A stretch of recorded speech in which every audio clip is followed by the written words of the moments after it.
Welcome to the Church of Mabus radio show. It's Friday night. It's 7:12 p.m. Central. We got Wham here with us representing. And we've been having cancellations lately. Just things come up. And luckily, Rob Yench is coming to sit in with us. And that's the Magister Dixit podcast. Say it for us all in links. Magister Dixit. Okay. And what does that mean? In Latin, it means the teacher. The teacher has spoken, or like the master has spoken, and that's kind of the subtitle to the podcast is the Magister Dixit podcast. The master has spoken. That's kind of like the tagline. Awesome, and I've seen you've had some good interviews on there. A lot of interesting people. What is the link to it? If you want to give that out. Sure. It's Magister Dixit. And that's .co and also .info. But you could also go right to Substack and look me up too. Okay, cool. Everybody, you're listening to United Public Radio 107.7 FM New Orleans. And who is it? God, what is his name? It's one of the guys from Lillowin that you had on. I've interviewed him for like Milo, or I always mess up names, but I've had him on my show. Milo Duquette? Yes, I even said the name in my head, and then I go to say it. And he is such a cool guy. He's my most recent guest on the show. Awesome. How'd that go? Really good? Oh, it was great. Yeah, I was thrilled to have him on. Because let's face it, he's a luminary in the world of occultism and Western mystery traditions. What is it? He's got over 20 books. Written, and they're translated in 12 different languages. Yeah. So he's probably one of the most he's right up there with our accomplished authors in occultism, and he's a Freemason. He's very knowledgeable about the tarot and the works of Aleister Crowley, and I'm always a fanboy for all the characters involved in kind of that early days of occultism, everybody from, Crowley to Grady McMurtry, Jack Parsons, even how L. Ron Hubbard intersects with all of that stuff. I find that all very interesting, Definitely. And what do you got coming up? Who do you got coming up? Actually, I have Dr. Stephen Flowers is I've already I've already done a few interviews, so that way I have it padded so that each week I can kind of release another one without hitting a flat spot. So did you see I had him on during October for my Halloween lineup for that Gothic Meditations at Midnight, and it was badass. Yeah, that's exactly what we discussed, of course, as well as his time in the temple is set, and as well as all the, again, another just super author in occultism, everything from Germanic runes to like you said, his latest one where he just talks about the glorious days of being like a Monster Squad kid, growing up in the true time of like sci-fi movies and horror movies, in Hollywood. That was an awesome one, and we've had Don Webb on a lot. Don's co-hosted with me a few times in the past, and sounds really great. Let's ask Wham about this, and then we'll get started on some more subjects. But what's up with Diana Paxson, who we've had on several times, or one time, two times, I believe. 2 times. It's been twice. Well, what the scuttlebutt is apparently. There's a long history to this. Some listeners may know that at one time she was associated closely with Marion Zimmer Bradley. Okay, the author who's fairly well known, probably best known in a mainstream way for her Avalon book. Okay, I didn't know she was married to her. No, they weren't married. They weren't married. They were associates. I mean, Diana Paxson did a lot of her ghostwriting for her, especially later in her life, and she also did a lot of the research for many of her books. And they did share a household at one point, but I mean, it was like a communal household. So Diana had, I think she was with a partner, and then Marion Zimmer Bradley was with a guy. I think his first name was Walter. His last name was Breen. And the reason why this is significant is because apparently this Walter Breen, he was pagan, but he also molested children. And there were a number of, he molested one of Marion Zimmer Bradley's daughters and a number of other kids who passed through the household. Diana apparently was not aware that this was going on, although she was aware of some of she wasn't aware of Breen being a pedophile. Okay. They would talk sometimes, have kind of theoretical, and in her memory, they would have theoretical conversations about how aware children were of sexuality, but she considered these to be theoretical, and she never directly observed anything going on. Well, what happened eventually was that Marion Zimmer Bradley's daughter wrote a book in which she exposes her mother and some of what happened. Eventually, this Breen guy, was arrested, and I don't know if he's still in prison or not, or died in prison. I don't really remember, but he was arrested for pedophilia and imprisoned. And so, Marion Zimmer Bradley died. And then this all started happening. First you have this book that was written by Moya. That was Marion Zimmer Bradley's daughter who wrote this book. And then there was a Netflix special that was released. I can never remember the name of the stupid thing. I'll see if I can find it. But it's like in episode 6 or something.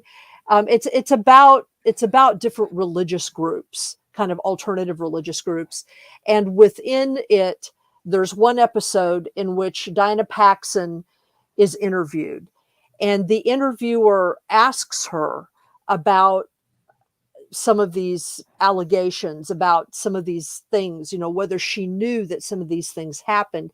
And she talks about, and she says, she makes actually a very benign comment. She says, no, I really didn't have any idea. And if I had known, I would have told someone. She, as far as I can tell, evinces that convincingly that she had no idea that this kind of stuff was going on. Well, basically, she has been in charge of the clergy training program in the Troth. And so there was someone who was in her, and I'm condensing a lot of information here. There was an individual who was a clergy candidate that became concerned about her comments in the movie. And so tried to sort of ask her about what her views about pedophilia and all that stuff were, what happened back then. And, obviously this is a private conversation between the two of them. And so we can only go by what this person has said and what Diana Paxson has said. The individual who interviewed her is also an individual who is non-binary, and apparently has felt that Diana is not always sensitive. I mean, this woman is in her 70s or 80s, so she's had to sort of come along with all this stuff, and is not sensitive to these kinds of things for some reason, for her own reasons. And so apparently what happened is that privately, this clerical candidate brought some concerns, like whistleblowing concerns, against Diana to the Troth leadership. And so the Troth leadership decided that they would do an investigation. So they did an investigation, and they followed, their bylines or whatever, as far as they understood them. And they apparently, this is what I've been able to read between the lines, they apparently came to the conclusion that Diana Paxson was they couldn't they didn't agree basically with this whistleblower that it rose to the level of offense that the whistleblower alleged. So apparently what the whistleblower did was take it public to the entire trough, tried to sort of, do an end around, which has caused a lot of, it's blown up several subreddits, as you can imagine. Yeah. There, from what I can tell, there is clearly a generational split in the trough about this. You have younger members who are convinced that Diana Paxson, it's not that she herself did anything, like she is not guilty of any pedophilia herself, but that she sort of fell down on the job of maybe informing authorities or whatever, and that her position is not clear enough or crisp enough or, frankly, modern enough, I guess, if you want to put it that way, for some of the younglings, there. So the people on the ethical committee in the trough have had to backpedal. What they've done is they've temporarily suspended her responsibilities in the trough, pending additional investigation. She's publicly allowing them to do it. She's like, do it, what you guys need to do. She's not spoken out against anybody, but it's if people want to know about it, they can get on Reddit and they can, go to the trough subreddits and to the Norse paganism subreddits, and it's just all over, and you can read it, read it all there, and you can decide for yourself what you think about it. I personally think it's I read everything that Diana Paxson was accused of saying, and honestly, I didn't see the kerfluffle in it. Yeah. What I saw was a difference in generations in terms of, people of the older generation, and I'm one of them. We don't always have the lingo down. We don't always know the correct things to say that are not triggering, and we don't mean to be, maybe we have to learn, but it's like, anyway, it's crazy out there, but that's the gist of it. Thanks for sharing. And you can just, if anything happens, keep us updated. Other than that, I probably won't read it or anything. It sounds crazy as hell, but definitely, there's always weird stuff. Hey, you better stop it. You better quit it. You better stop it with your weird barking. But anyway, for some reason, I kept thinking of the Carlo Castaneda stuff, which has nothing to do with it. But I remember interviewing that lady about all that with her book, Sorcerer's Apprentice, which has nothing to do with it. But it's still weird, stuff that happened. But for some reason, I was thinking about that. But Rob, so what's up with the metal? Were you in a band or still in a band? What's going on with that? I am. I actually still play in a couple of bands. The first one is longtime death metal band called Morpheus Descends, and we're based out of New York and been around since like 1990. Wow. And surprisingly, people still listen to us and find us interesting, and we're more than happy to play a lot of festivals and stuff that are coming around, like what is it, in about 2 weeks, we're going to be playing at Maryland Death Fest in Baltimore, Maryland, along with like 50 other bands from all around the world. A lot of fly-ins and stuff. And what do you do exactly? Play guitar. Guitar, okay, cool. Yeah, so it's fun. It's when I started a podcast too. People were like, "Well, why don't you do a music one?" Just like, I don't know. For me, that was just like too much of an easy go-to, and I wanted to do something that I found interesting, and also something that I could learn from as well, as well as provide knowledge for people, and I didn't really feel like talking about death metal or whatever would really get that done. Yeah, you and you can always throw that in like some paprika once in a while with anything. That's what I do. Yeah. Like, for sure. Well, Like and a couple of the guests have been musicians too. That for example, Ray Shuey from he plays in a death metal band, 6 Feet Under. But also he's an accomplished jazz musician and is taught at like Juilliard and things like that. And he uses the I Ching as well as some other kind of gematria and stuff to actually write their music, and set the they let gematria decide the notes, and they'll use like the I Ching to figure out like, how many times they'll play certain notes and everything. And so I thought that was really interesting to kind of bring them on and see how they used, their occultism to help write their music. What band is that again?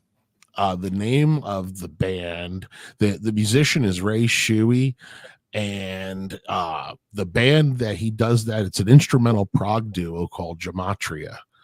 And yeah, they just they have a love for esoteric studies and exploration.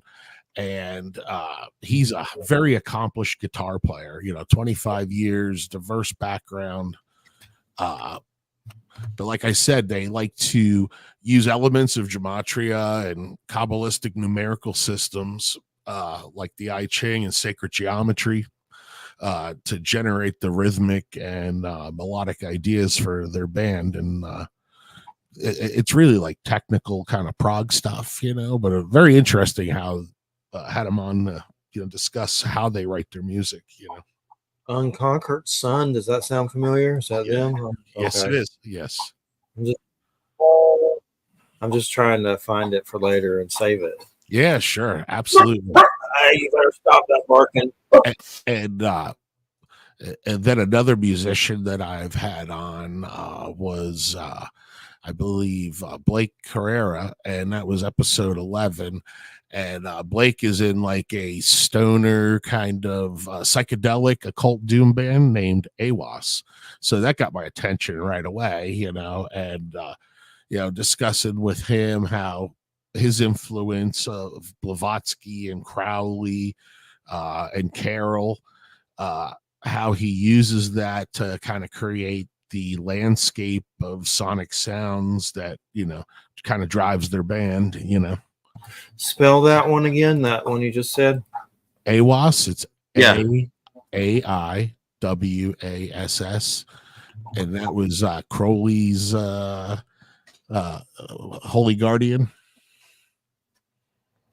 Okay, I'm trying to just find them on yeah, and I think they're both bands are on Spotify as well as my band too. And another band that I play in, death metal band, is Mausoleum, and I actually play bass for that one, and it's more of a kind of old school homage to a lot of the kind of caveman, barbaric kind of early death metal bands before everybody got very before it became, really very talented and very, the drummers these days are just like amazing drummers. I don't know if you ever listen to any of that stuff, but a lot of them are just crazy master blasters. Yeah, my music it varies. Like I don't know, I guess in high school I was into a lot of there's a lot of Alice in Chains and Nirvana and stuff, and Nine Inch Nails. Nine Inch Nails was like I went through chemo at 17. That was like my listen to that the whole chemo trip. But a lot of it was kind of stuff that's, I wouldn't call it commercial, but kind of it is. But there's some other weird stuff. But right now, none of it will come to my mind, of course. But love Typo Negative. Like that, I always loved them a lot. Yeah. And Tool and things like that. But yeah. Play metal, but like, I listen to everything from 70s music. I'll be listening to was it The Wreck of the Edmund Fitzgerald by Gordon Lightfoot? I was listening to that today. It's like, or I'll be listening to early Rainbow or Deep Purple or something like that, and then goes back and forth, Yeah, that's me too. And classical. I always love the Doors. You can always just go back to that. The Doors. It's always just something to that that's haunting. No matter. Pink Floyd too. You can get, you go back early and get really weirded out, or you can listen to, the hits, like The Wall or something, I've listened to some stoner metal like Sleep, and there's some other Great ones. Band. Very good band. Yeah. Good one that I'm remembering. Acid Bath. I've another fantastic band. I saw that guy in concert, Dax Riggs, one time in Panama Great City. singer. Yeah, it was a good one. And the other guys, Sammy, he went on to form a black metal band. Was it Gohor? Oh, okay, I've heard of that. Definitely. I liked a lot of orchestration stuff. I would listen to that Nosferatu, Werner Herzog, Papa Vool soundtrack, like crazy stuff like that. I like a lot of soundtracks of like weird movies. Yeah, no doubt. What is it? The guy who did Mandy, Cosmatos, what is his last name? Pantos. I've seen Mandy. Yeah. His soundtracks are crazy because they're totally just like that kind of weird 80s vibe that, that late night Showtime or Cinemax kind of movies, Yeah, I've seen Mandy. That was crazy for sure. Wouldn't he do one called Sunshine or Black? He did one also of the what is it, Over the Black Rainbow, and that's yeah, that's what I meant. That's a real trippy one. You got to those movies are just like it's just like an infusion of LSD and like kind of like psychotic horror. The Void, that was pretty wild. How about, did you see Late Night with the Devil, the most recent? Yeah, we watched that. That was well done. I really thought it was well done, especially just the 70s. Yeah, the feel. The feel of it. It was like a Mike Douglas show or like Dick Cabot, I still don't know exactly what the hell happened. I guess that was the devil at the end finally. But it was crazy. It was good. I liked it. That guy's a good actor. Yeah, not many really catch my eye as well. Like you said, when you said The Void, that's another one that, there's a cream of the crop type of ones, and I think, there's a lot of stinkers that get put out, Yeah, there's too many of those. Have you seen Abigail? That was another recent movie. I have come across it, but I haven't watched it. I know what you're talking about. It's the vampire girl and a bunch of people kidnap her, but really she set it up because she's, she likes to play with her food and stalk people. And, is it pretty good? Is it worth checking? It was much better than I anticipated. I'll give it that. Was it as good as Late Night with the Devil or The Void? No.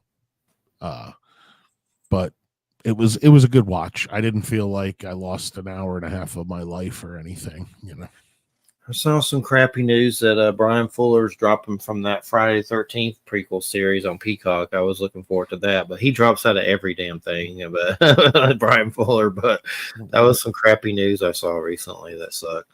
Whatever happens to so many deals that we're supposed to see? I mean, even like, look at all the different Game of Thrones spinoffs there were supposed to be, and what did we get? One, kind of a mediocre one, and even just the way they ended Game of Thrones was horrible too. I'm surprised that they can even retain anybody to kind of continue on and keep watching. We've been watching These Woods Are Haunted. Those, I don't know. I don't think they're all real. Surely not, but it's still amusing. All these like dogmen, werewolf stories and stuff like the dogmen. Yeah. Those good ones. A lot of Bigfoot. The cryptozoology stuff. And there's some people that I've had on the show that are guests telling stories, but I don't believe everything on there. You can't, but it's still good fun to watch just the werewolf stories. Like people. How do you approach an interview with like some guy who like, I don't know, sees dogmen or something like that, like we just let him talk, I mean, it's like, we've known so many people that have claimed this experience. Mm-hmm. And well, and we even didn't we even interview the woman who first wrote the first book about it, whatever her name was. Now I can't remember. I hate myself. The lady Moskowitz, Cannibal God. No. The woman from Michigan who first wrote about. She died recently. It's called something else. Start with an S or something. I know you. I know you. If I were to say her name, I know you would recognize it. But anyway, you know, we've talked to so many people that have reported these experiences, that the best way what you do is you just let them talk, you know, and you just kind of you kind of come from their perspective on it, you know, regardless of what you think your opinion of it is. Yeah, you kind of just try to kind of I don't know, you got to kind of keep it moving, I guess, too, you know. You just let them tell the story. A lot of it is, you know, there's maybe a few that I've been like, this person's telling the truth, or they're batshit crazy. But my big thing, my reference for it all is I've seen weird stuff, so I try not to leave everything, but I know there's weird crap out there because I've seen it. Sure. You know, I've seen beings of light leave my house completely sober. I've seen beings of light on acid. Like I can go in different ways.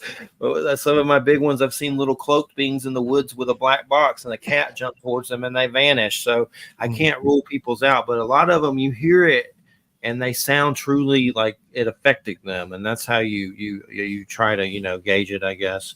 But you know, sometimes you're like when people start talking about exopolitics and stuff, that's like this side of ufology that just seems like they should be writing Amazon erotic space porn. So I mean, some of those guests I kind of like, but I try not to be rude, you know. But yeah, I think the only really discussion I've had with UFOs on my podcast was when I had Peter Levenda on. Yeah, you know, of course, because you're going to talk about Nazis and occultism, and then his latest projects have been, you know, evolved with like the UFOs and stuff. So, and I think that occultism and the UFO thing has a lot of parallels to them as well. You know, just like the way that society accepts them, or actually the lack of acceptance of it, and you see, you know. Both, but yet both are growing genres in America. Yeah. We've had him on for the Dark Lord book, and I think it was one of the Lovecraft books, but I always prod him for the Necronomicon stuff. Oh, of course I did. I called him out and asked if he was Simon. You know, he gave a real interesting story, and you know. He definitely acknowledged involvement with it, and with the gentleman who ran the Magical Child there in the magic shop in New York City that put out the Necronomicon. What's your experience with those books? I have them, but they're like in a weird box in the shed. Like they've always given me the creeps, like just because I guess the name, but I've messed with them, messed up, screaming stuff from them like a moron. But there's something to them, but I know they're weird, you know, they're controversial for sure, but they're creepy.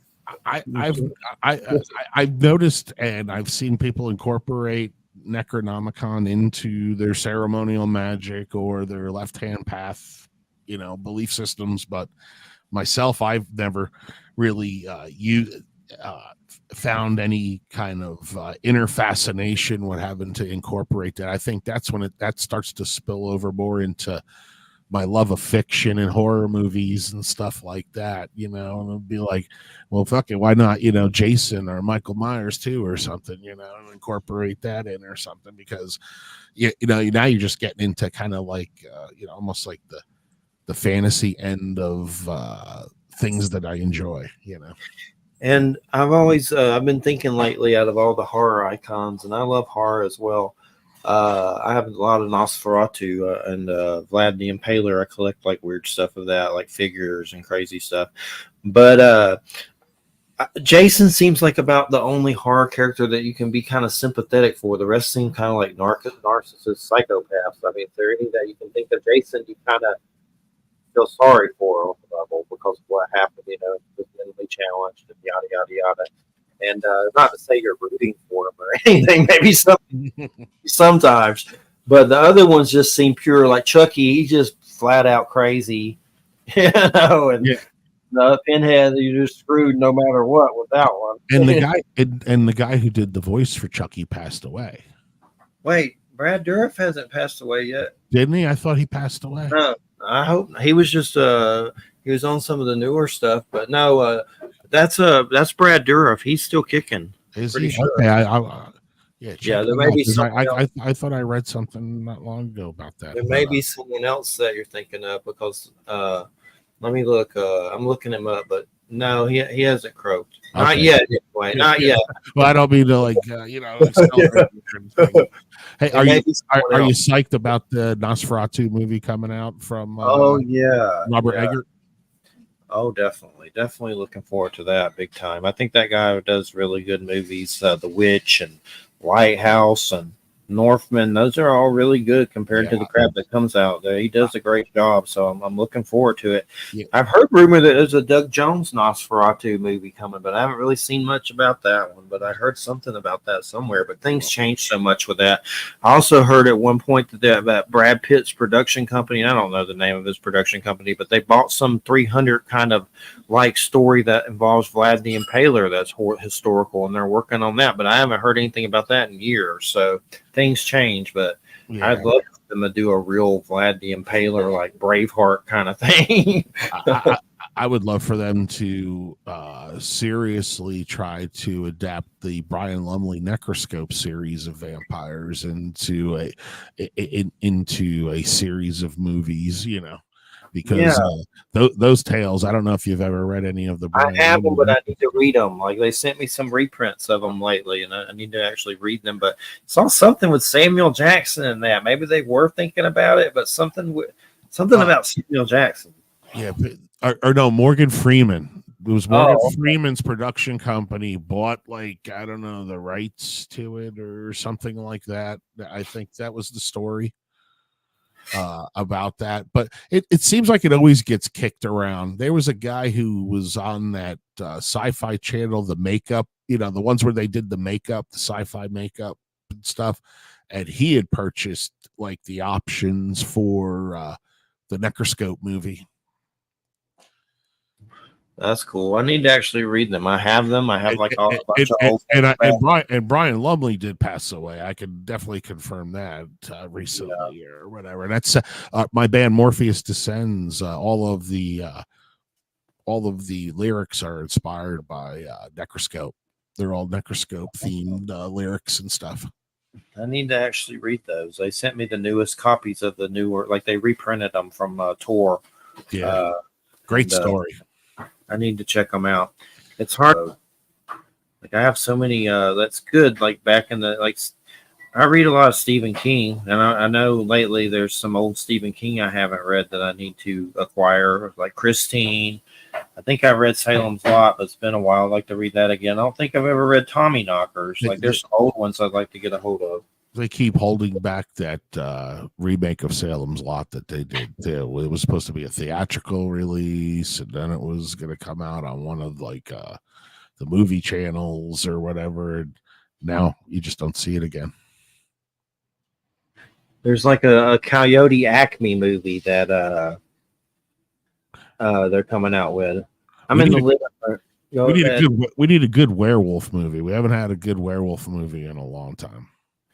There's a couple there's one that came out not too long ago, Blackout. That's by Larry Fessenden. It's decent. Blackout, one word.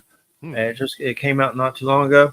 Another one that I saw, I don't know if you've seen this one, Late Phases, Lone Wolf or something like that. It's called Late Phases, Lone Wolf. That one's actually pretty good. That was pretty good. It's about this blind guy in a old folks retirement community as a veteran, and they have a werewolf problem, and it gets crazy.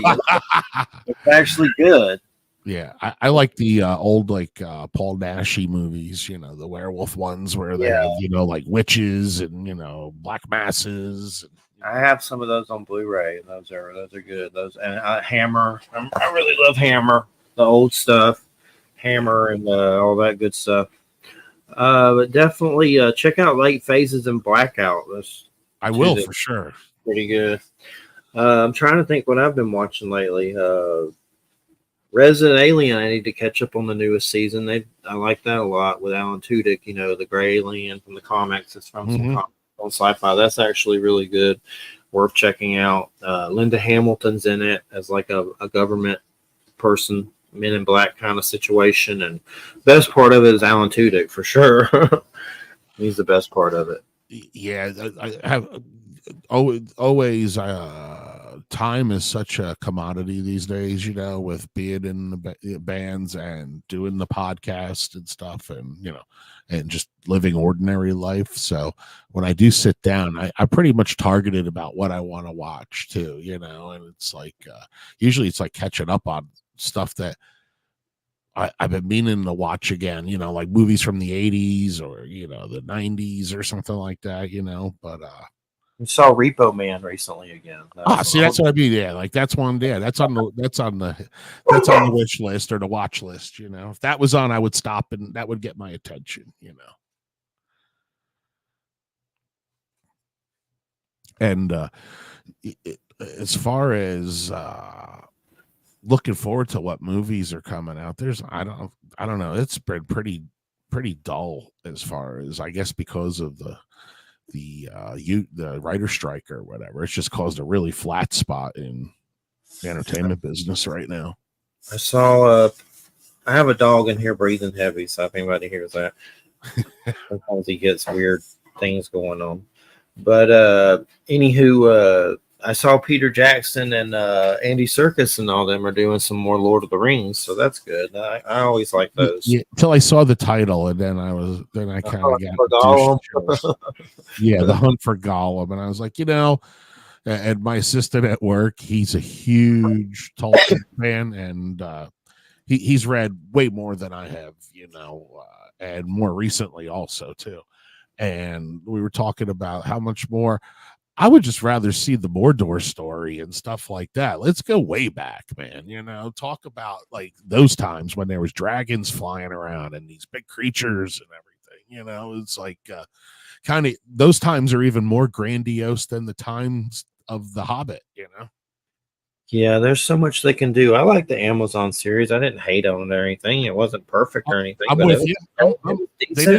They didn't lose me. I was like, okay, I did question some things, Yeah, there's a few things that, and but I'll watch whatever they do. I know there was some video game Gollum that came out that did horrible. That was really bad. I didn't buy it, luckily, but Warner Brothers plans on spinning off a bunch of stuff. I was reading, and maybe it's the article that you had just read.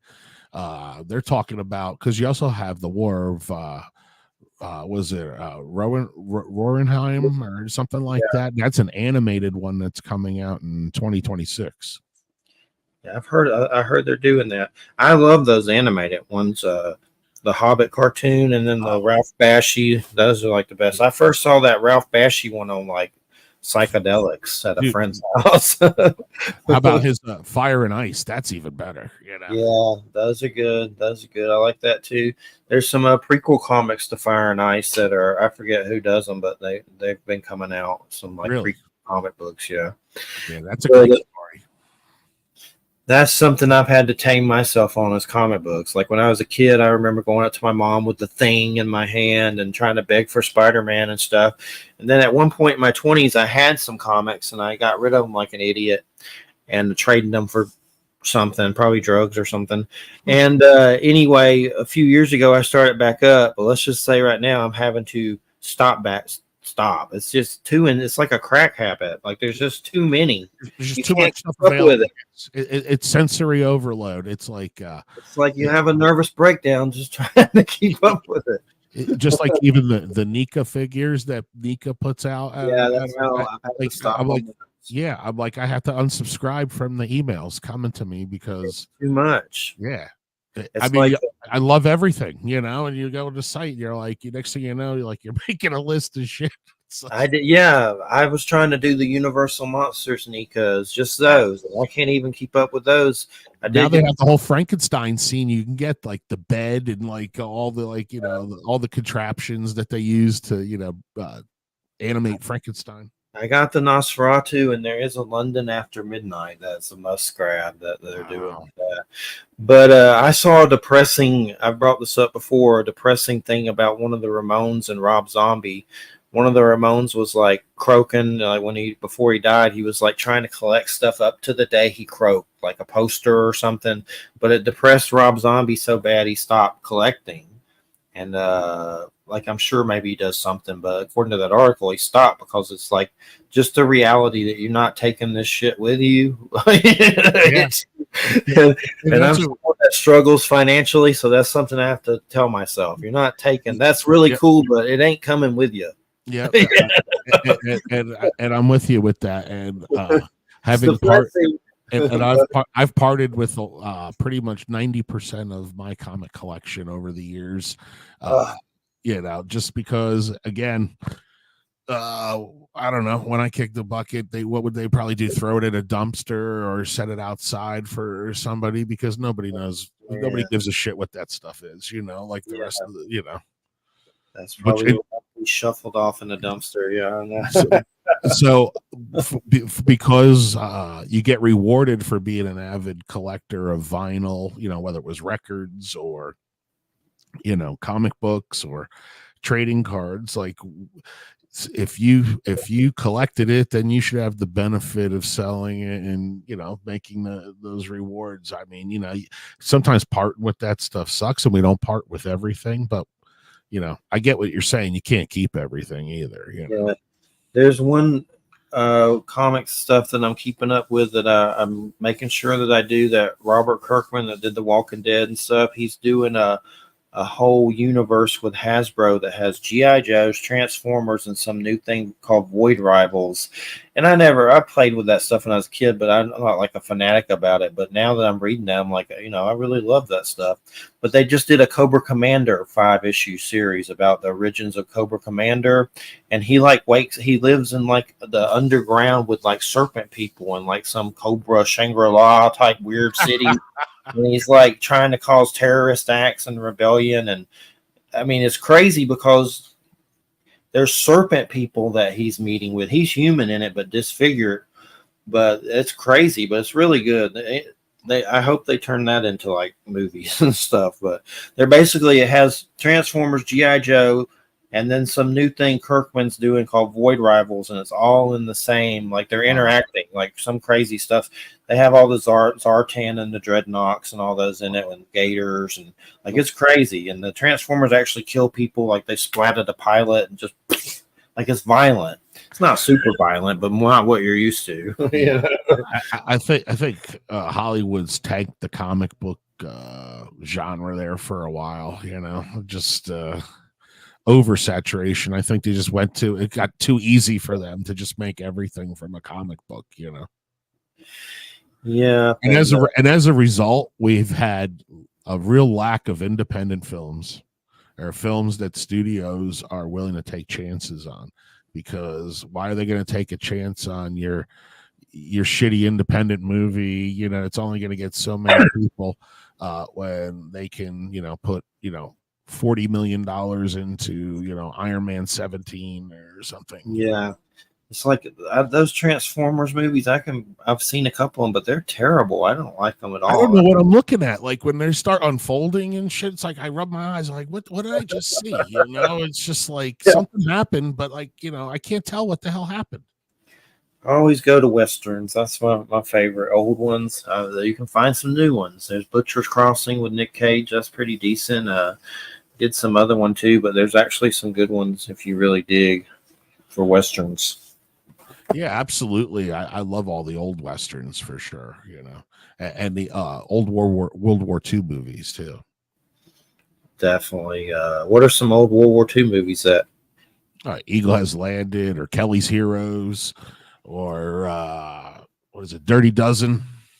Yeah, I love the Clint Eastwood stuff, the Western stuff, but I need more World War II stuff. I like that stuff too, but I haven't seen any. I thing I remember is like Inglorious Bastards. That's probably the last World War Yeah, II. the newer ones. Yeah. I'm talking more like the classics. Kelly's Heroes is like Telly Savalas, and it's what is his name? Don Rickles, and then they've got Death Wish guy in there too, Charles Bronson, and Donald Sutherland. I mean, it's some cast of characters. There's some movie with Sisu. Did you see that? Yeah, that was a great movie. That was fantastic. Crazy good. Yeah. That was What was he from? Finland? Is that from Finland or Sweden or something? Yeah, great movie. Highly recommend that one. And then I think he did Rare Exports, which is a crazy Santa Claus movie. I think that's the same guy. I'd have to look it up. The director. But I'll look it up right now. But that Sisu, that's the craziest shit ever. It's kind of like old Clint Eastwood, but basically this dude. He was like John Wick or something almost. Yeah. He throws a landmine at a Nazi's head, and the landmine goes like the button hits the guy on the head. I mean, it was crazy as hell. That was really good. That's yeah. And its cinematography, it was filmed very well too. I thought, I could watch that again. Oh, yeah. He did Rare Exports, which is a very strange Santa Claus situation movie. Interesting. You should watch that one if you haven't seen. On my radar, yeah. Rare Exports, they capture like an evil Santa Claus, and it's like Sweden and stuff like that. Another good one like that, Something's in the Barn. It's on Netflix right now, but it's a good like a little Swedish elf. I mean, not elf. I don't know, a dwarf. I forget what the hell it is, but it's a little creature living in a barn in this family's house. And the guy's in a lot of stuff that the main character dude, I forget his name, but anyway, they start breaking the rules, and the dwarfs get pissed off and start doing all kinds of stuff, ripping up their cars and attacking. They messed up the porch to help bring peace, and the dwarf starts going crazy. So they're like gremlins or ghoulies or something like that. Yeah, but they look like the little yard gnomes, like you see in the yard gnomes. It's actually good. It's called Something's in the Barn. It's on Netflix, but you can find it wherever. But that one I would recommend, and the Rare Exports for sure if you want some crazy Santa dwarf mayhem. But Something's in the Barn was surprisingly good. It's got the guy that's in that show that's about the nerd, like computer guys on HBO, and they're like nerds. I forget the name of it. It's by with the Judge guy, Mike Judge. Oh, it's got the guy with glasses. It's one of those guys, but he's like one of the guys from Office Space or something like that. Yeah, I'd have to look him up. I forget the name of the show. Something's in the Barn. I can look him up right now. I've seen him and stuff, but I don't know. He's probably no one remember. Martin Starr. Oh, right. Yeah, he's in it. But, there's the guy that plays the main elf, Kieran Shaw, a little person. That's great. But there's a whole pack of those things. Like more come. It's like Gremlins, yeah. But they look like yard gnomes. That's actually fun. I'm gonna have to check that out for sure. That's a good one for sure. We've been watching a lot of Laurel and Hardy. Like I've seen those, but I watched one recently at Way Out West, and just the difference to those kind of movies to today's crap. Mm-hmm. It's just. I was still getting over Hardy with the little Hitler mustache. Hopefully that was before Hitler. I don't know. Yeah. Meanwhile, that was like, I guess, a very popular style. Just like that was ruined. Yeah, he got ruined. It's hard to watch, but I Abbott and Costello. I've been trying to dig up all those, like the Frankenstein and all that stuff. I just got the both Frankenstein and Dracula on. What is it like 8K super Blu-ray or whatever, Nice. Yeah, those are always good go-tos for sure. And the detail is so good that like you can tell it's a set now, because you can see everything, like the paint. You can see the walls that are painted to look like brick and stuff now. That's how good the detail is on it. Wow. I have them on DVD. You probably have it on Blu-ray. I have some of them, but definitely those are the classics to go to for sure. And our last few guests were about energy weapons. Like I used to kind of giggle about that stuff, but I don't now. I don't get too kooky about it. But there's definitely something to that craziness. And I had two people on talking die hard about it the last two shows. Wow. One of them had an explosion happen in his lab that seemed like it was caused by maybe that. That was just a weird thing where it hurt him and took all his cartilage and stuff. He actually had some people from corporations kidnap him on some kind of level and threaten him because he was making something. And the other guy, that was Jerry Avalos, but I've known him since the beginning of the show. But the other guy, Pat Horn, that was like, I don't know if he's a government spook, but it seems like one. But he gets into some crazy stuff, some part of some thing, Silver Monkey and artificial intelligence, advanced robot. Like he's just like talking, and I'm like, this is crazy as hell. This is gonna get me on a watch list. Yeah, who doesn't love a good conspiracy? Yeah. And then of course we've had Robert Duncan on, who I'm probably not going to do any more energy weapon shows for years now because I do get paranoid about them. But Robert Duncan made some kind of crap, and the CIA stole it to like harass people electronically, and he's a whistleblower. Wow. About it. That was years ago. So there's something to it. I mean, I know people can get too kooky, like 5G's frying me, but there may be something to that, but I don't get too kooky. Well, what do you think about the government admitting that there's like stuff in the skies that they say they have no idea what it is? There's been a lot of weird situations with those balloons. And I know that was supposedly China, but then there was like these weird other things they shot down UFOs that they didn't know where they came from.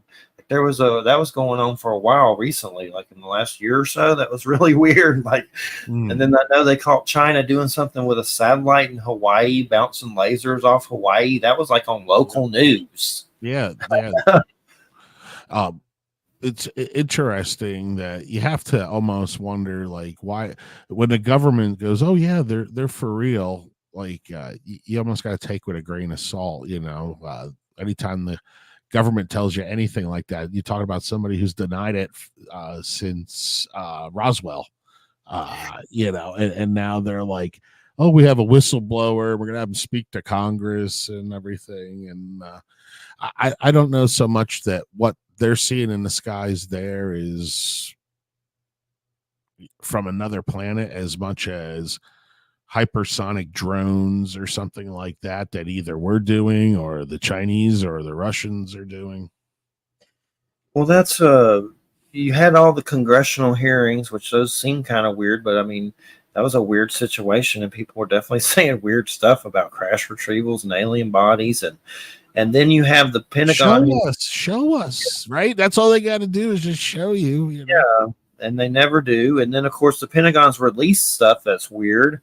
But then the Pentagon comes out and says there isn't anything about aliens and stuff. Like it's just like they're bipolar. You don't know what the hell. They're crazy. Like it's coming from the hand. The left hand don't know what the right hand's doing. Well, it suits whatever the immediate need is at the time. Yeah. Well, if we need to create doubt, then we show some videos and we get some whistleblowers to talk. Well, that's with me. I've had UFO sightings over homes to where it seemed like the craft was there for me, and people agreed it seemed like that. And you try not to let that, anything. It scared the hell out of me. I never was like, I'm the chosen one. Oh, hello, I'm Stan Romanek.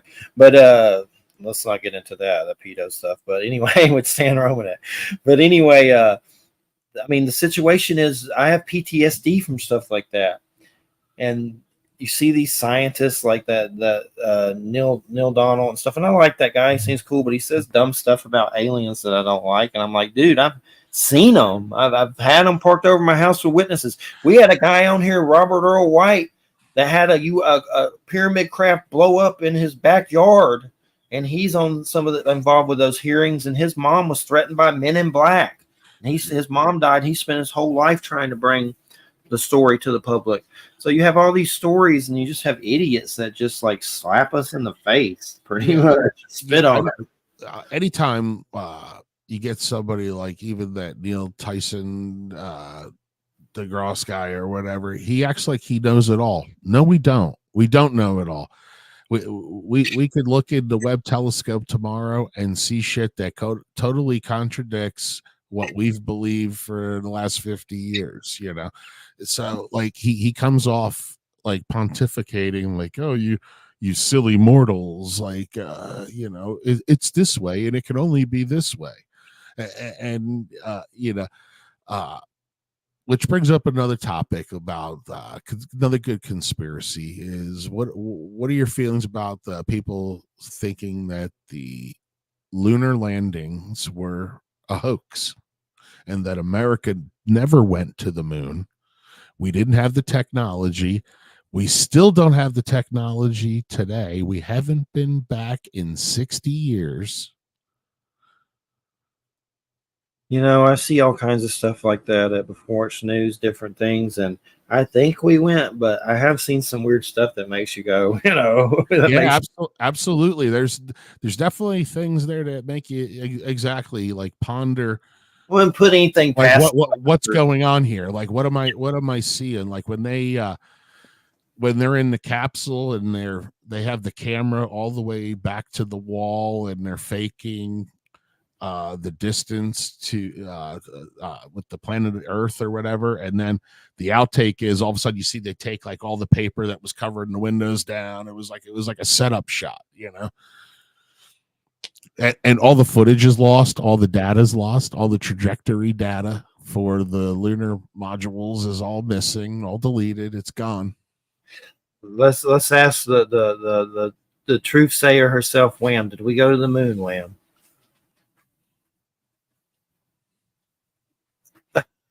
Did we go to the moon, Wham? You know, I think we did, but I'm old enough.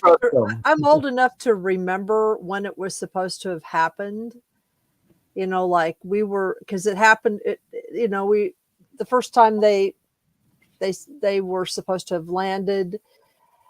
It was my mother's birthday, and my parents let me stay up to watch it way past my bedtime, you know, in the time zone where I was. And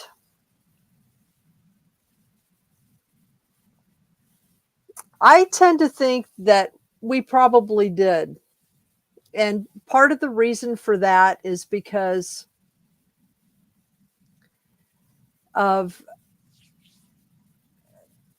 you know, the astronauts who were involved in it. According to them, the experience changed some of them. And they, you know, some of them had some odd experiences. What do you think about Gus Grissom hanging a lemon on the Apollo module? And I don't know about all of that stuff. You know, I mean, I've seen some of the footage, you know, and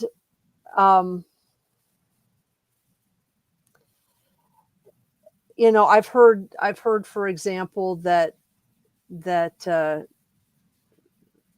you know, that different directors were involved in Stanley Kubrick. Yeah, Stanley Kubrick, in you know, creating scenes that would be more realistic for the public for propaganda purposes. I don't know. I think that, I guess the truth is I don't really have, I really don't have anything personal in the game. Right. I really don't personally care that much. But it is an enigma. But it's an enigma for sure. There's a lot of pondering. There's unanswered stuff. Well, there's a lot of enigmas, you know, and some of the what I've noticed is that over the years, a lot of enigmas can be created, you know, especially now that we have the means technologically to go back and redo footage, to redo things. It's hard to know what is real and what isn't real. I just think maybe to a degree it's curious that we have a telescope that can go back to the beginnings of the Big Bang, and we can't even see a picture of the lunar equipment that we left on the moon. Well, I don't know that we can see back to the beginning of the Big Bang. That's a claim too. And the problem is that none of us, not you nor I, really have the mathematical background to be able to or access to that equipment to determine whether or not we're actually seeing back that far. Well, that would be taking them at their face value at what they're saying. Right, exactly.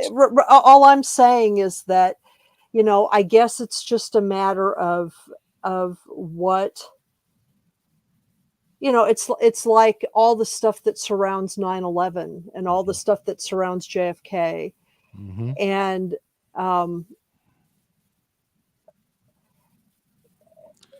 did you ever see one of those pictures where they have it's all the galaxies or all the planets and the stars that they can take in the night sky? How come we can see all of that, but the moon that we can all see visibly by eye, we've never been able to show pictures like, ladies and gentlemen, here's pictures of the lunar lander. I don't know. Well, I guess the real question is, I don't know whether we're able to see it or not, or because the fact is that we can't actually see all those galaxies. Those pictures are recreated for us by algorithms and people who know, the people who know how to process all of that information. I don't know whether I think we can physically see what would be on the moon, but the real question would be, so it's not a matter of can or can't. I think it's a matter of will or won't. And I think that's probably where your question is. I personally don't care. All I know is that for whatever reason, people back then in 1969 or whenever it was that it occurred, there was this group experience that was had about the landing on the moon. Yeah, that could be a mass hallucination. That's hardly the thing to claim to validate the space program is that they had an out-of-body experience. It couldn't have been. What wasn't a hallucination was simply everybody tuning in. Now, whether we were being fooled, that's another thing. There's a difference between being fooled and having an hallucination. I'm not holding on to anything. All I'm trying to demonstrate is that I'm acknowledging questions. I'm talking about my experience, and I'm also saying that a lot of things that we think we know now are not necessarily any different than then. So it's kind of like, I don't really care whether we got there or not. It's weird. I greatly beg to differ. I think it's very important to know whether or not that is true, or just a psychedelics hallucination. Rob, it's important to you. It's not important to me. It's important to a lot of people. Well, that's fine. It's also our government important. Lied to us. It's also important to a lot of people that Trump becomes president. There are lots of people that find things important. You asked me my question. Right. I gave you my ambivalent answer. I had an experience. We had an experience. I have tended as a child, I thought it was probably real. I've been aware of the controversies since. Whatever. I personally don't care. It's hard to know. I don't actually personally believe in outer space. Being dismissive doesn't make it true. It doesn't make it false. All Yes, it it is does. is all Yes, all it it does. no all You- it is It's an all indicator of it fabrication. Oh, is no. all it is me. You ask me a question, I'm trying to answer it. You are trying to dismiss my answer because you disagree with it. I don't care about that either. Well, you said that they fabricate all of those web Yeah. pictures with the stars and the planets. No, they don't fabricate it. They Not going process to it. the not the It's, data it's that's not lost for the moon. fabricated. There's a difference between the pictures that are taken of the universe, the data that is gotten in through those various cameras and telescopes and all of that stuff. Those images are not the same kind of images that we take when we point our camera at something and take it, because those telescopes, those cameras that are pointed out there, they are actually accumulating, at least according to what we're told, lots of different types of data that then have to be processed.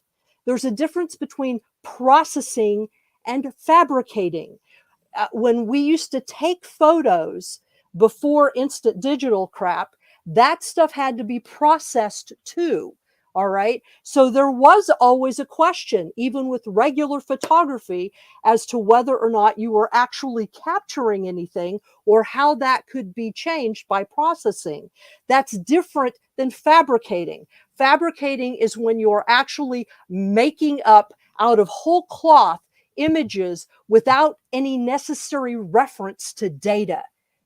I mean, anybody who knows anything about astrophysics and how that information is collected knows that. What I'm saying is that when we are shown a picture of like all the universes together, that's not how all the universes appear.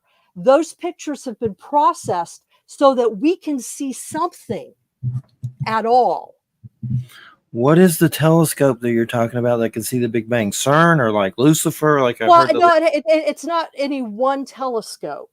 It's the amount of data that has been collected by a variety of telescopes, including the Hubble and the Webb telescope. Look at the and all these James other Webb things. Space Telescope. Yeah, the James Webb photos. telescope is the one that can see quote unquote the furthest.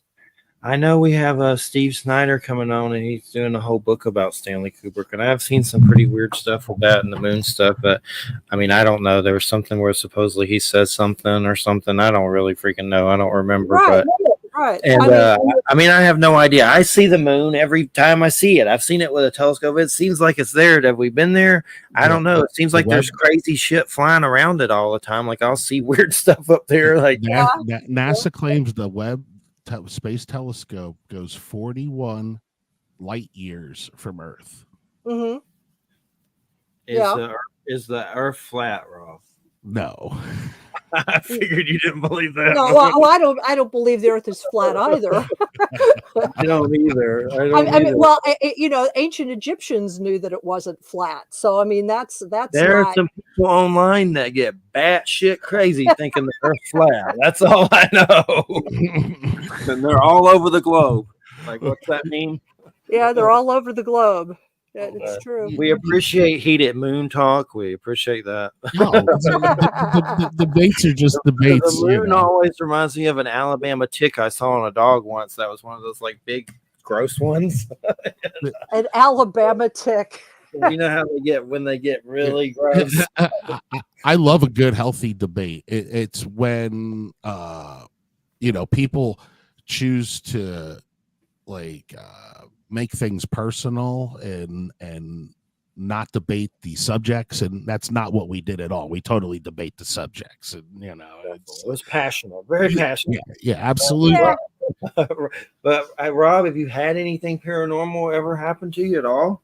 Absolutely. I'd say more in the vein of having somewhat an esoteric experience, which is really what shaped my interest in pursuing all things esoteric and the occult, and just researching and reading various authors and different belief systems and stuff. And what happened to you?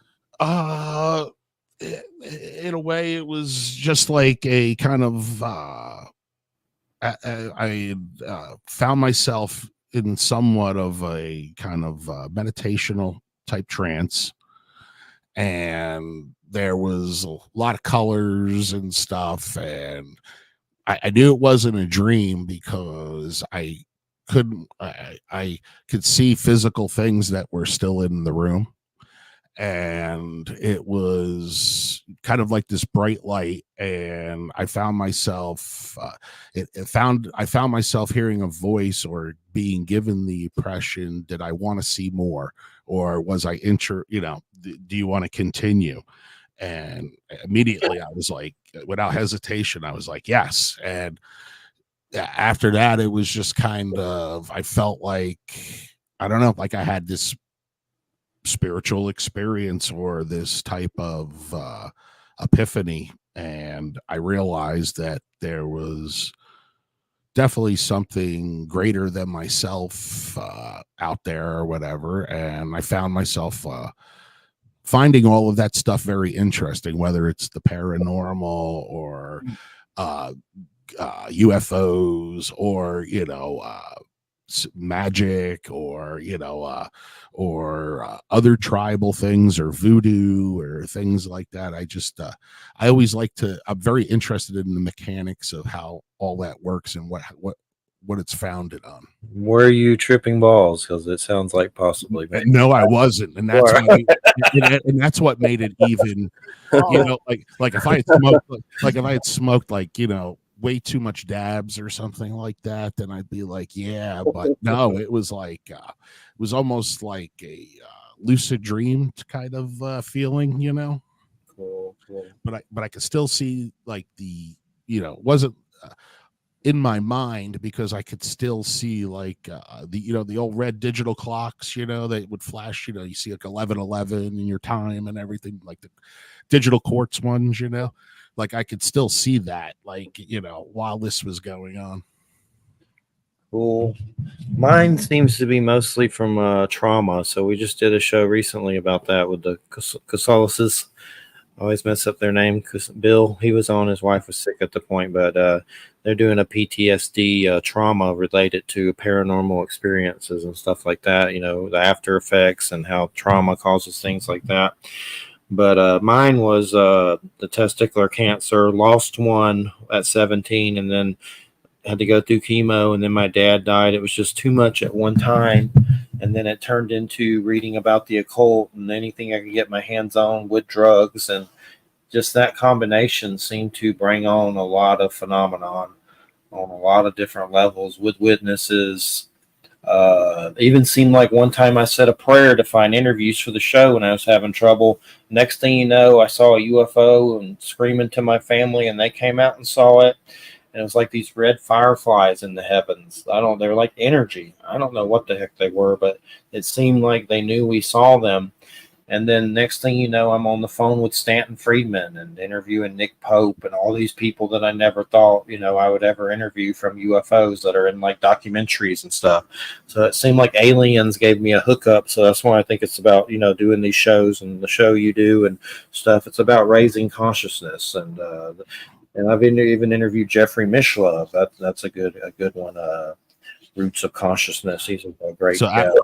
After your experiences, you felt like you had to kind of seek out those people to learn more about those subjects, or yes, that's what did it. That's why I did it. That's what happened. I saw things, and I mean, I went crazy from it, and some days I'm still going crazy from some of the weird stuff I saw.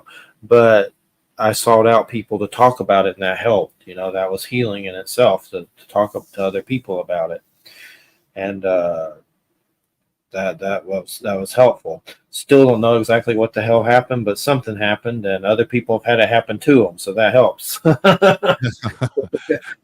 Now, how did Professor Wham? How did you become part of this? Do you know Jeffrey of the show? Yeah. Are you a longtime friend of Jeffrey? And not we've never met personally, other than online. No, I got involved in the show I have a long history in researching UFOs. I mean, I've studied UFO experiences and stuff for like 40 years. I actually wrote my dissertation on the UFO abduction narrative in the United States. So, I mean, it's a legit sociological study of it, you know. And after I did that, that was like I graduated in like 2001. And after you do something like that, you get kind of sick of the topic, you know what I mean? And so I just sort of I I I'm the topic is interesting, but the UFO community has always left something to be desired. You know, it's just like, can't I just it's just and it's no better now than it was. Um, and so I kind of drifted away from it to do other things. And Jeffrey and I both know there's a mutual person that we know whose name is Andy Colvin, and he wrote a series of books about Mothman, you know, which is a cryptid that John Keel wrote about. Now, have never seen Mothman, and I don't even really know what Mothman is. I just know about the rumors of Mothman, and you know the stories about his appearance in 1967 or 68 or whenever it was. But there was Andy Colvin wrote a series of books called The Mothman's Photographer, and there was something about the way he was writing and the way he was doing his storytelling in the book that just caught my attention, because a lot of I've had some paranormal experiences myself, not as many as Jeffrey. Jeffrey has tons more than me, but I've had some very notable ones. And there was something about the way Andy kind of put together his narratives about his experiences and also interviewed people that it sort of over time kind of drew me back into examining stuff. And, you know, I've always been much more interested in sort of the psychological and sociological impacts of these experiences rather than worrying about how objective they are, you know, in any kind of measurable sense, because that's always been difficult to demonstrate. You know, there is physical evidence of some things sometimes, but that physical evidence itself doesn't make a lot of sense. You know, it's not clear what it points to exactly. And so I eventually what ended up happening, I started doing some journalism for a news organization that was called The Examiner. They sold themselves. They got sold and became Axios. You may be familiar with them. Yeah. And more mainstream. But at the time, they were doing a lot of sort of regional special interest stuff. And so I started writing for them. I live in the Mid-Hudson Valley, so this is a place that is known for its paranormal stuff. Anyway, I'm originally from Middletown, New York. Yeah, I live in Kingston, so Okay. I know where Middletown is. Yeah. And so eventually, Jeffrey, through Andy, I connected with Jeffrey, and then it turned out that Jeffrey needed a periodic co-host. So I said, hey, I can do that maybe. And so I've been doing it. We've been doing it now for what, 12 or 13 years or something like that. You know, a while. I think I'm one of his more reliable co-hosts. Now, when you talk about goings-ons up in Mid-Hudson Valley, one that comes to mind, I think, is Stormville, New York. There's a lot of sightings in Stormville. Right. Well, yeah. In fact, I wrote a book. It was published in 2019, right before the pandemic, and one of those, you know, examples of really good timing, you know, when it comes to try to go out and promote your book. And it's called Mysterious Beauty: Living with the Paranormal in the Hudson Valley. And it's just kind of a survey of a lot of the different types of experiences and the locations of those experiences across the valley. It goes back in history, but I really focus on like the last 40 or 50 years. And I look at Bigfoot cryptid stuff and UFOs and other things, ghosts, just and sort of how these like what I found when I put all this stuff together is that there are these kind of weird patterns. Like, for example, when the Kinderhook creature was being experienced up in Kinderhook, which is in the North Columbia County, going, and that was happening at the same time, like literally the same time in terms of like dates, as a series of UFO experiences in Pine Bush and some other stuff that was happening further south in Putnam County.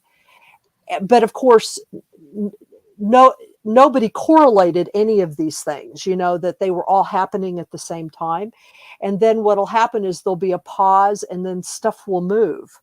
So, but there's always stuff going on sort of in tandem in the valley.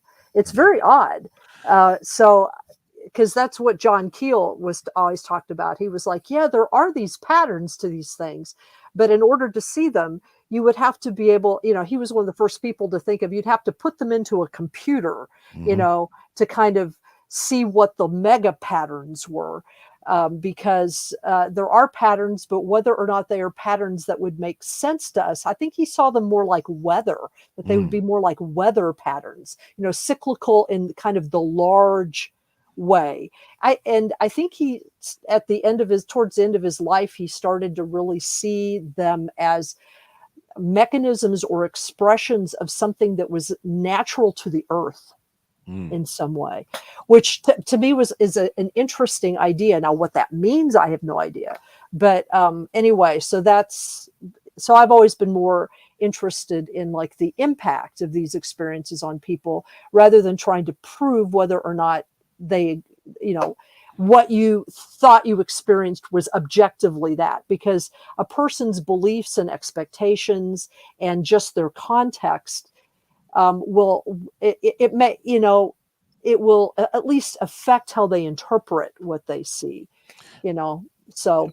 I know I saw, I think maybe it was a couple of years ago, there was on the news, on News 12 in Newburgh, they had people had filmed video footage of UFO in the sky. I don't know if you recall that, maybe that news article or that. I don't right off the top of my head, but Newburgh is a place where people still see stuff on occasion. And Fishkill too, I believe, is another area that's very common, Yes. I mean, in fact, they get just, I guess it was in January December and January, this last December and January, there were a series of sightings not too far from where I live. I live in Esopus Township, which is right outside of Kingston. And it was just down the way about maybe 5 or 6 miles from where I live. And people were seeing, there's a body of water there that's called Sturgeon Lake. It's, and there were people that were seeing, what are called fireballs. And they were seeing them maneuvering over the lake. And that's a place where people have seen those things before. In fact, I have some really bad phone video of a guy who's the cousin of my physical trainer, and he was at a B&B that was facing Sturgeon Pool, and he was drunk. Well, not so drunk that he couldn't do this, but he was pretty drunk. But all of a sudden, he witnessed this, and despite being drunk, had the presence of mind to use his phone and try to film them. And he did get something, and whatever it was scared him so badly that he actually ended up leaving this area and moving to North Carolina. Because whatever it was scared him so badly, freaked him out so much. So that's great. I am originally from out that area. Now I'm out just about 50 miles east of Pittsburgh, but not far from here is a place called Kecksburg. Yes, I've heard. Yes, I know. There's a famous. Yes, I know about the Kecksburg object. The UFO crash. Yeah, looks like an eggcorn kind of. Yes. Yes. And the firehouse there every year does like a big carnival kind of Kecksburg thing, and they'll have some cryptozoologists with tables set up. Like sometimes there's some Bigfoot people there and UFO people, and they always make great shirts though. Like the fire department there, they always have like the green men, with the Kecksburg UFO, and I guess when Unsolved Mysteries went there to film, they let them keep like the model that they did, so they have it hanging up like just outside of the firehouse. And it has like all the runes on the side of it. And that's great. That's great. Yeah, I mean, it's we have the Pine Bush Festival here, the UFO festival. And in the book, I talk not only about sort of the history of specific events, but I also talk about certain places and individuals, places that have become known as where things happen. And then the second part of the book are just individuals who have had experiences, and I interview them basically. And so one of the places that I look at is Pine Bush, because even though Pine Bush became known at a certain point in time in the 90s and early 2000s because of Ellen Crystal's book, it actually has a much longer history of strange things happening, going all the way back to like the 40s and 50s of the 20th century. So it has quite a long history of generations of people who claim that they've seen or experienced certain odd things. And some of the things that people have experienced are just kind of weird. They're not kind of the run-of-the-mill sort of narratives that you hear about cryptids or UFOs. They're just weird. They're the kind of stories that you're like, now, why would someone make that up? Right. You know what I mean? That's too weird to make up. I do still get out that way. We actually, the band that from New York that I still rehearse with, we rehearse in Walker Valley, which is just past Pine Bush. We drive through Pine Bush to get there. It's like right on 52 there. Yes, I'm very familiar with that area. So. Not far from Sam's Point and all that, nice cave mountains and everything. Yes, it's right over there. Yeah, and there is something, it's right up nestled against the gunks there, and there is something about the gunks that are creepy. I don't know what it is, but especially at certain times of day or season or the weather, there's they're not as big as they're not as tall or anything as the Catskills, which they're often confused. People who are not from this area confuse them, but there is something creepy about them. I don't know what it is. But I can understand why people are like. Well, I'd say Jeffrey could appreciate this. Sam's Point, the place that we were just talking about, we used to go there when we were younger, take acid and watch the sun go down. And also during the day, you had dudes that were hang gliding. So we were sitting there laying, belly up in the sun, tripping face, and these dudes would just come flying over the ridge and like be hovering in the air there, like talking to you, and like, hey, and then they would just like fly away or whatever. It was like totally surreal. Right. Have you ever seen Curse of the Man That Sees UFOs, Cristo Rupolo? No. That's a great. Yeah, look him up. He's a cool guest that you would enjoy. Say that again. What was it? Curse of the Man Who Sees UFOs. Cristo Rupolo, Roppolo, but Curse of the Man That Sees UFOs is the name of the. Got it. And then there's a sequel. There's a sequel to it. But anyway, he sees UFO phenomena. Goldie, will you quit barking before I beat your butt? It's on Tubi too. Yeah. Watch it. I love it. I love him. He's been on the show several times. Sometimes his equipment's not the best, so you have to make sure and check with him and make sure, if you interview him or whatever. But that his audio's good and stuff. Yeah. But it's usually good. But sometimes you're like, but you need to test it to make sure everything's good. But he gets video of UFOs and calls them like crazy names, like I forget, Mr. Squigglesworth or Eggplant or whatever. He names them, and he's really getting crazy footage up in California. I forget what part, but he is a trip and he's funny. And at the beginning of that one, he claims a UFO made him crap his pants. Then he tells like this elaborate story that it's a weird story about somebody spontaneously combusted in a house in the cemetery, like a mausoleum or something.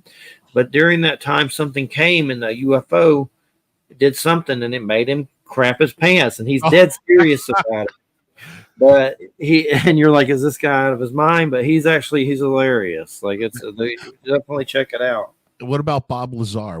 Have you guys ever had the opportunity to talk to Bob Lazar? No, I think there's something to it. I know I've heard a few things that, there's something. I think there's something to it. It's just interesting, all these people. One of the big weird things that comes up a lot, and I'm not saying I agree with this, a lot of certain individuals who talk about UFOs get religious with it and believe that a lot of this phenomenon is Satan and the fallen angels. Now, it sounds like a John Carpenter movie when you start talking about it with them. They're so cocksure that that's what it is. And maybe it is. I don't know. I mean, there's no way to really find out. I do believe there's forces here. And if you keep up with the Skinwalker Ranch and Beyond Skinwalker Ranch and that UFO of God book by Chris Bledsoe, the guy on Beyond Skinwalker Ranch that summons UFOs with Colonel John Alexander and the CIA spooks, that show has so many spooks on it. I think there's genuine phenomenon. And there's something up with the government and them trying to do theatrics with it. It's crazy if you keep up with that show and Beyond Skinwalker Ranch, the shows. It's the craziest crap on TV. But there does seem to be a force here that does not want you to mess with it or try to video it. It messes with their equipment. They had the sailors on from the TikTok sightings and got sick on Skinwalker Ranch. I think there's something here that maybe controls things more than we know. And if you start messing with it, it's going to mess with you back. And a lot of people get radiation burns, sick, equipment problems, and crazy stuff like that. And it seems like a lot of these ranches have similar phenomenon. But my point is, I'm not saying it's also weird that the computer on that show is called Satan. That's the name of their computer there. Wow. The weirdest part of that show is there's so many government spooks on it. You're like, what the hell are they up to? What are they about to do on the show? There's Bigelow personnel. There's Colonel John Alexander. There's a Utah governor there, and they're having roundtable meetings. And black helicopters came in during the show, and they told the state attorney guy, and he's like, "Those are not supposed to be there. I'm going to find out who those are." And they're coming out like they're saying other clandestine parts of the government are interfering with their project at Skinwalker. Like, it's crazy. I'm not saying I think it's all true, but they're definitely trying something on our, theatrics they're trying to do something with that show and the other spinoff of it, Beyond Skinwalker Ranch. But my point is, with everything real quick, is there's a lot of people that think it's Satan. Like, I've had a minister on that says Satan makes a lot of these cryptids like a mad scientist, like Dog Man, and like he's got a lab and gonna pop out a Dog Man today. And, we're gonna make a Turtle Man and a Rat Man. It was interesting you said about the radiation and the people dying, Jeff, because they got sick. Recently, I forget the name of it, but the government just released a study or a project that's going on, and it has to do with servicemen's families that are looking for financial restitution for things that happened to their loved ones that were involved in things that the government can't talk about. Right. Yeah. I've heard of that too. Yeah. Where maybe they were exposed to radiation, or one of these things like zapped them out of the sky, or took them, or did whatever, or killed them, and there's I forget the name of the whole thing or whatever, but it just got released not too long ago, like a month ago or something. It was a whole investigation into that. Yeah.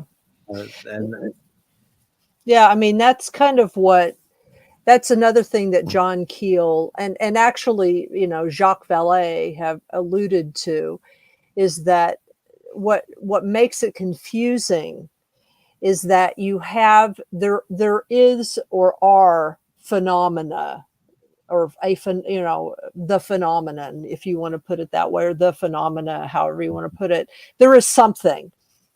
whether it's one thing or a number of different things that we all kind of lump together because they're all weird to us, that's another issue. But it's also clear that the government has done various types of things to either mimic it, contact it, mess around with us. And as John Keel puts it in one of his books, the problem is that occasionally when they were doing stuff like that, they would run into the real thing. And so what would happen is that you would have whatever they were doing, but then you would have these weird other effects that could not be controlled. And part of the reason that the government remains secret or maintains secrecy about it is whatever the phenomena is, we don't know exactly what it is. And, our intelligence services don't know exactly what it is, and they can't control it.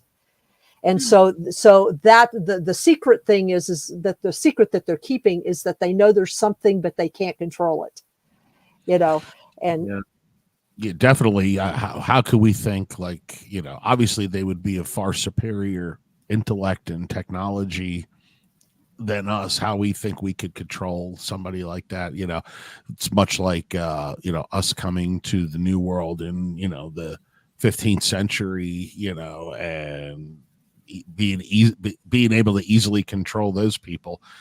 I guess you figure if the aliens really wanted to, they could easily control us or whatever. And our technologies, they have to be very simplistic in regards to what they have or purportedly would have.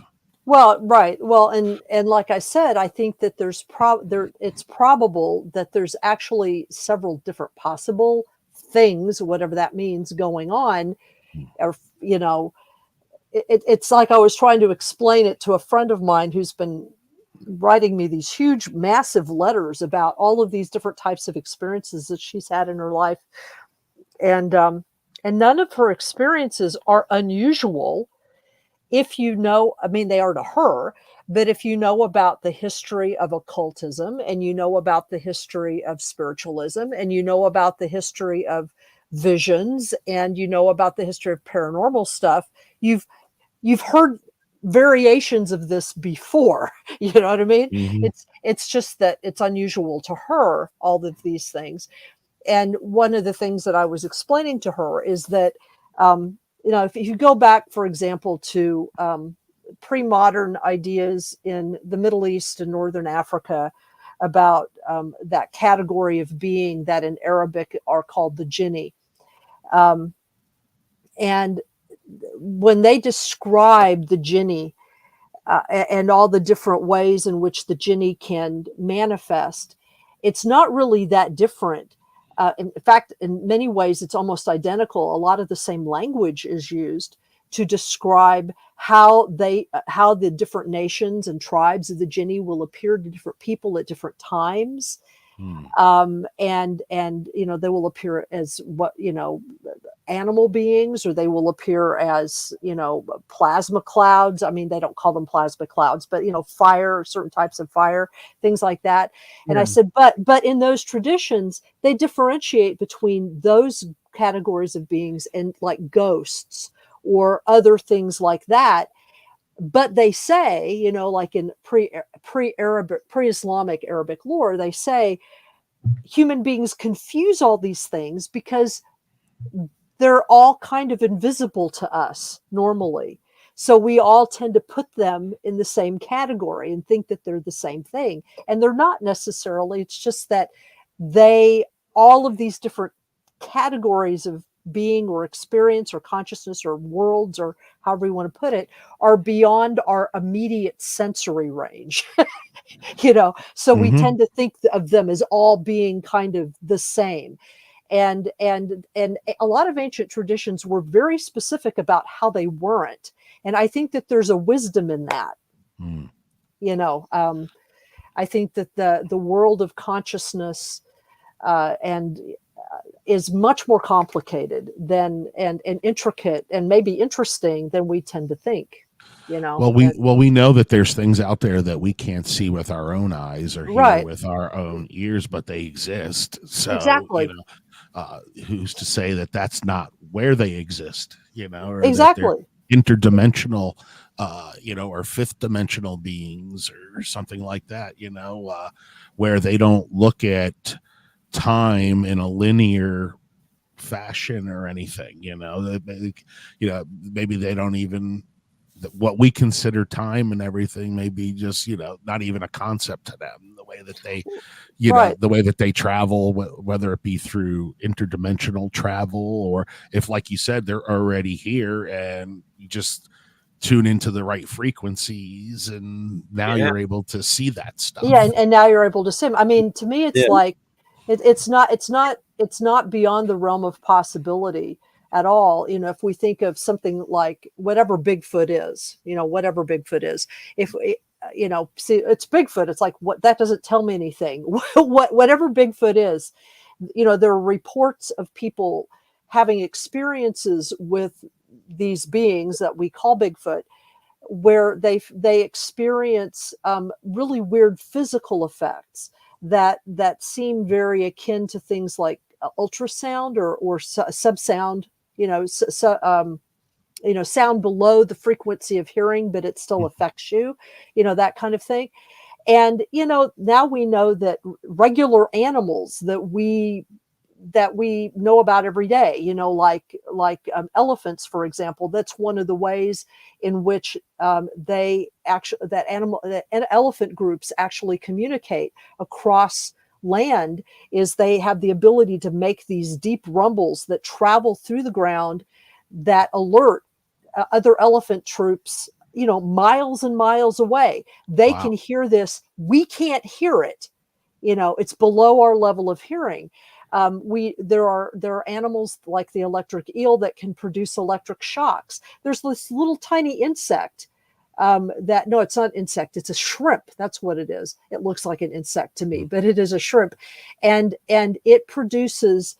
What it does is when it hunts, it goes up to crustaceans and it releases this bolt that crushes their shells so that it can consume them. But scientists have found that what propels this little thing that punches, it's like almost a little combustion explosion within the body of the shrimp itself, and it produces the greatest amount of pressure per square inch of any animal on Earth. It will, if it hits your finger, it can tear your finger off. That's crazy. I mean, yeah, I never heard of that. Yeah. It's I just heard of it the other day. It's some kind of a brine shrimp or something. It's like a little tiny animal. But fortunately, it's small. So because if it was bigger, it could kill a human. But I gotta close out. But anyway, if regular animals can do that, sounds cool. Why should we be surprised that beings we can't see could do things like that? Absolutely. There's a good documentary. I haven't watched the third episode on octopuses on Disney. That was pretty good. Octopuses rock. The way they shape shift to avoid other animals and look like the animal, that was crazy. But definitely like alien life forms. But I got to close out. One thing I want to say is one of the people I've seen the titles of some of their videos lately is that David Wilcock, and he seems kind of kooky and into the Q stuff. But he just announced that Lucifer's Palace is in Antarctica like this week. So be careful. Be careful if you're going to Antarctica. Be careful. Yeah, be careful because say hello to Hitler down there too. Yeah, you might run into the mountains of madness. Ooh. Hitler's down there riding a dinosaur with Eddie. But Rob, Shangri-La. Yeah, for sure. Rob, it's been a great show. We appreciate it. I have to get you back sometime. Some good conversation. We appreciate it. And close out whatever you want to say and give us a link. I just want to say thank you both to you, Jeffrey, and Professor Wham. I loved being on the show and, and debating and talking topics and stuff. And you guys I jotted down a lot of different movies and people that I'm going to have to check out here after for sure. So cool. I really appreciate it, and I enjoy the show. Good. Yeah, check out Curse if you get a chance for sure. Don't forget that one. That's great. I love him. He's great. He's like this older punk rock dude. He actually has the dog from it passed away, but the dog from Pirates of the Caribbean. I think it was, I forget what kind it was, but he owned the dog. Like it was his dog. I forget its name and the breed and everything, but I know it passed away not too. I need to call him and check up on him. But thanks, Rob. Thanks, Wham. Thanks everybody. Next week, Ron Moorhead, his new Bigfoot book. We're going to get into Bigfoot like you ain't never seen. That's right. And he's got vocalizations and all kinds of stuff. So this is the real deal. These things are out there and they speak their own weird language. And, there's a lot of controversy. He wrote that book, Quantum Bigfoot. So it's not ruling out that they have abilities and trying to get into it, though, from a scientific approach, how they can chameleon themselves and do weird stuff like the Predator, like it's a scientific approach.